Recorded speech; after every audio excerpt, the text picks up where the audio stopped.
Well, the Pentagon budget alone is more than every other major agency in the federal government combined.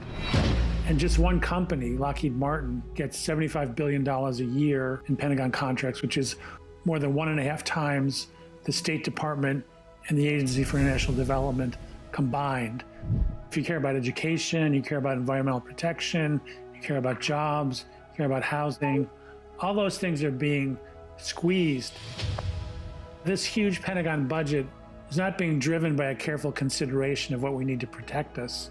It's being driven by Lockheed Martin and the top 5 contractors who put facilities in most states, many congressional districts, give tens of millions of dollars in campaign contributions, employ 700 lobbyists, more than one for every member of Congress. It's this kind of pork barrel politics and corporate influence that's the real driver of the budget. The biggest way to save money on the Pentagon and make us safer is to reduce the U.S. global footprint. We don't need 750 military bases overseas. We don't need 200,000 troops overseas. We don't need 13 aircraft carrier task forces patrolling the globe. Secondarily, we have an excessive nuclear arsenal, and that's just an invitation to a further arms race with Russia and China. The Pentagon strategy leading up till now, and likely the new one, is going to focus on great power competition.